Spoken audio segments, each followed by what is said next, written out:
Did that cabinet just go shut by itself? Oh well. Hi. Welcome to the shop. I'm Curtis Thompson and this is 320 Workshops. In my last video, I gave you a tour of my H.O. Studley inspired tool cabinet. What I didn't do was a very good job of explaining how I built it, how I designed it. So I thought in this video I'd address that by going to the cabinet beside of it that I built a while back. That is it was built as open shelves, and it's not very efficient. It's always just been clutter, so I've never really liked it. And it sits behind this door when it's open, so it's not something I get to a lot, but I am giving up some valuable real estate that's right here by the bench. All right, we'll get started by getting all this stuff out of the cabinet.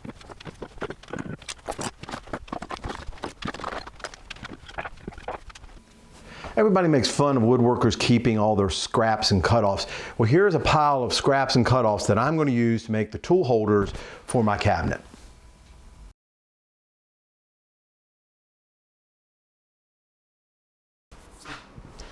Now that the cabinet's done, let's walk through it so I can show you a little bit about my design process and how I built the tool holders.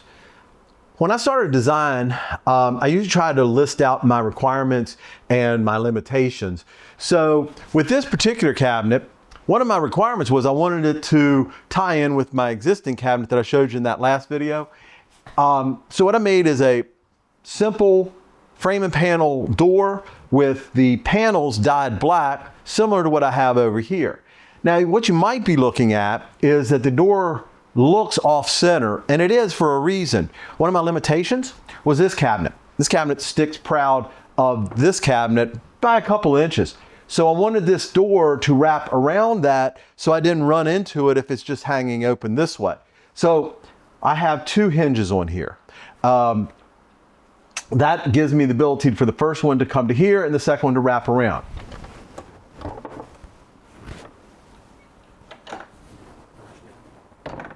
Then I used a small ball detent to hold it open. It's not sophisticated, but it does work. This little block sets here, it latches underneath there. It doesn't need a whole lot, but just so it doesn't come closed on me. So now you can see a lot of different tool holders in here. And when I started the design, I realized that, you know, if you think about it, there's probably three ways to store a tool. You can store it on something like a shelf. You can store it in something like a drawer or a sleeve. And then you could also store it on a peg or a nail, so it's hanging from something. And in this cabinet, I've used all three of those different types of designs. So if you start off with my spoke shaves, I've got them in a little rack. And let's show you how I built that.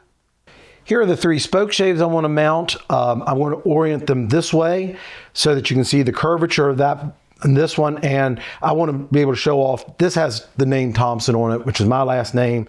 So I thought it was kind of a neat showpiece. So I'm going to now build little brackets out of this piece of scrap walnut, and that will make my two racks this way.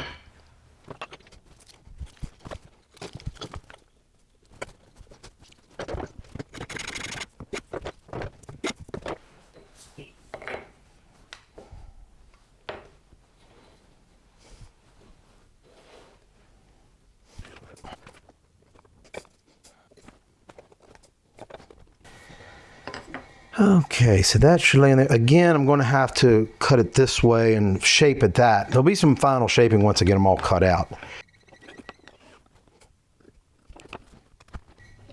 I'll probably put a little bit of an arc this way to soften that a bit. Since this lays in there, I could come in a little bit. And then this one, kind of give it a little OG type of arrangement for decoration.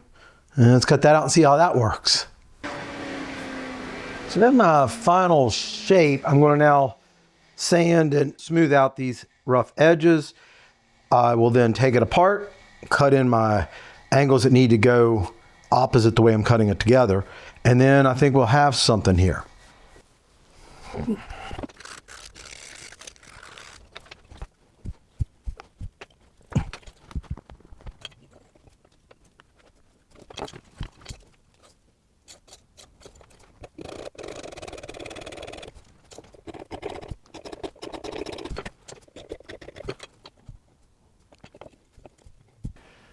So while that was an example of something that stores a tool on, now let's look at one where we're storing a tool in something.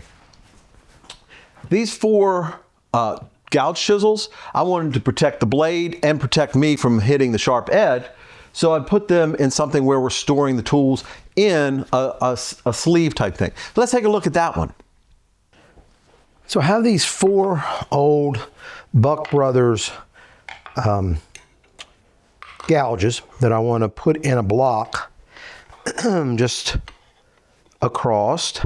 So what I think I'm going to do is take this piece, I'll cut it off about that long, and of course width, I'll figure out the right width, and then I will take that and resaw the front off of it about 1/4 inch. I'll route some grooves across there for these to lay in, and then when I put the front piece back on, that'll serve to hold them in place. All right, now what I've got to do is I will lay these out. And what I'm looking for really is how far apart I want my grooves. I'm going to cut out the grooves for these chisels. I have a box bit that is sort of rounded over that will fit the largest two chisels. And then just to bring them down so they don't rattle quite as much, I've got this little bit, this kind of a rounded over coving bit, and that will fit these last two chisels. So what you can see is I cut two deeper, two shallower little rounded type grooves that these will now set in.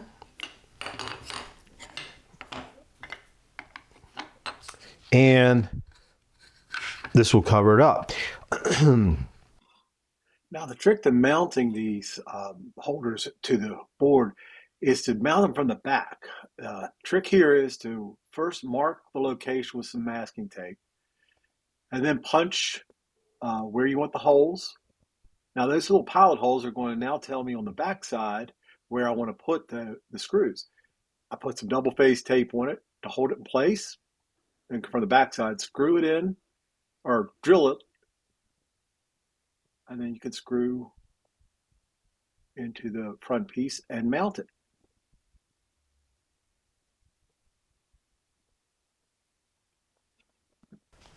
So now let's take a look at the rest of the tools on this wall. As you can see, I have the spoke shaves. I have this little box storing some of my card scrapers that are unusual shapes. I have my Yankee drivers here. These are kind of stored on a rack, but they're also held by magnets to keep them from flopping around. Here's a case. I have a little razor saw, and unique way of holding it, or I guess not unique, but a different way of holding it is that I'm kind of storing it in a cup with a magnet to hold it in place. And that works pretty well.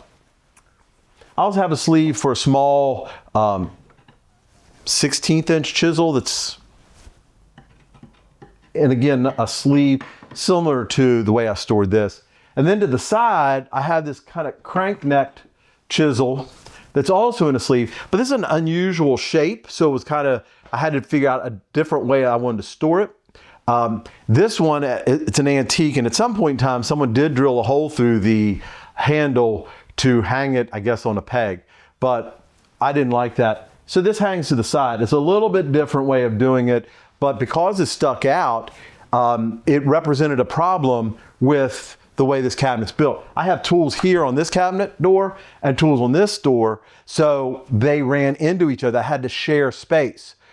It was a problem in my design when I started on this door, but we'll talk about that in a minute. This cabinet wall is not a wall, it is a door, and that's why I'm using more magnets on it. So let me show you what we have behind that. I have shelves back here with planes on it. Originally, I thought I'd make a different shelf for each plane, but when I got down to it, I had shelves in this when it was just open shelving, and I realized I could just rip those down, make a little 3.5 inch wide shelf, and put some, add a couple holes for pegs, and I could store them in here. Oh, don't forget to subscribe while you're at it.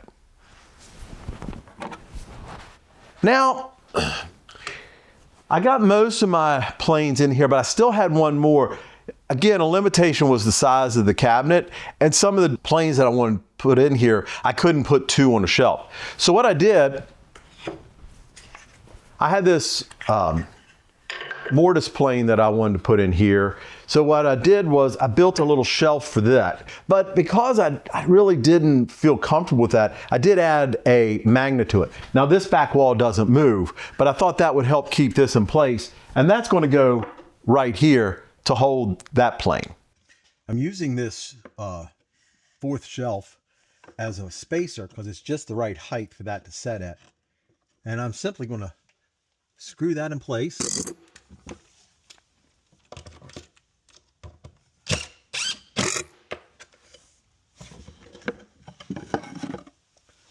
Now, this one will sit in here. And this, if you want it, and that will sit like that.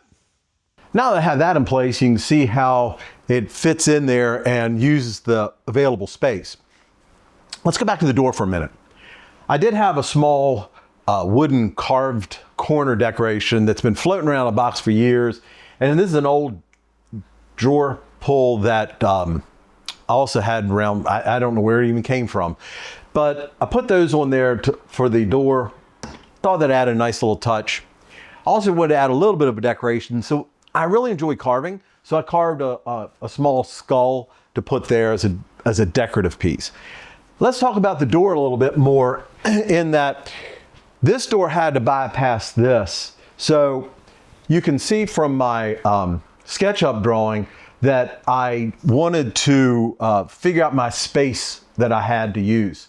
And by bringing it away from the wall a little bit and then making this door a bit of an L-shaped, it did add to the space and worked pretty nicely. It did end up giving me space to put this chisel to the side, which worked nicely. The other piece that I wanted to point out was this decorative veneer strip here. That wasn't on purpose. When I was fitting this up to try to dry fit it, I accidentally put the hinge on the wrong side of this board, which left a couple screw holes in here. I didn't want to just fill it because it was going to show up and be like a beacon that I messed up. So what I did was I just routed out a small groove and added one of these veneer trim strips in there, and that hit it nicely and also added a nice decorative element. Now let's turn our attention to this cabinet door here. Again, what I've done, like I did in the first cabinet, I have a panel here that is screwed onto the door itself. So that way I can connect all these pieces from the back. And then here I have a couple items that, I have a sharpening station here. So I wanted some of the tools that I use in my sharpening here. I have a little brass hammer, an adjustment screwdriver, a little thing to take the chip breaker off. All pretty simple storage methods. This one was a little more complicated. It's a little depth gauge for the chisel blade. I'll show you a little bit about how I did that. I took a piece of walnut. I marked out the outline of this. Now I'm going to cut that out and then I'll glue that onto this piece to give it a little bit of extension and hold that in place. You see that will fit like that, and I have to cut a little bit off to make room for that and into this piece. Cut it out for this little bump out here. I'll lay it in there like that, and then so that it'll lay flat against the ground because it had a wobble. Cut another piece that I'll glue into place there. That way it'll stay on there. Now, the problem is though, I'm on a door, that's not going to stay there, so what do? I'm going to take this little piece, we'll cut a rebate into it, and I'll set there so that this thing will lift right out. Once I get the rebates cut, then I'll get it glued up with some super glue. Doesn't need to be strong because it will be mounted against the panel. And it test fitted. So moving on, we've got a small hand vise. This is really a good tool when you're grinding something small to hold it with so that you don't get your fingers near the grinding wheel. I made basically just a small peg. It's a little bit stylized, but it holds this nicely. And then up here, this is a kind of a shelf, but it's also kind of a sleeve. This box sits down inside here. No, I do not keep my cigars, which I don't smoke, in this little tin. But what I do have in here is a small set of tap and die from, probably up to 1/4 inch 20, but your number 8, number 10 screws. It just fits in this box, and it's been in this box for a long time. And that slides right down into that. So this still gives me room for expansion, but this is not my original design on this door. When I originally started, I was planning on putting a small shelf down here at the bottom with this little galley rail on it. It would have worked nicely, and I think it looked really nice. But the problem was, even though I used SketchUp to determine all my bypass and space, I failed to really consider the tool holders and how they would bump into each other. This shelf bumped into that razor saw. I may have been able to move the razor saw around a little bit and get it in there, but I really didn't have a specific purpose for that shelf, so I decided I'd just take it out for now. It may find a home at some point in time, but right now I took that out. I rearranged these things a number of times because this also gave me a lot of grief. I really wanted this tool on this wall because I use it at my sharpening station. So what I did was I took this with some double-sided tape. I put it on here. I'd close the door, figure out where it hit. Let me show you how I decided to figure out where it was hitting. I put my cell phone inside with the video running and a light, and then closed the door so that I could see what was hitting. So after moving it around, I found that this place allowed it to lay in this void here and didn't interfere with anything. So it was a lot of back and forth on that. That took a while just to figure out where they would go. And then I also have these two spaces here where I intend to put drawers, but that's a project for a future date because I'm not 100% sure how I'm going to build that and what I'm going to use it for. So I want to give that a little bit more thought. All in all, I'm pretty pleased. And I think the cabinet looks pretty nice. Thanks for stopping by.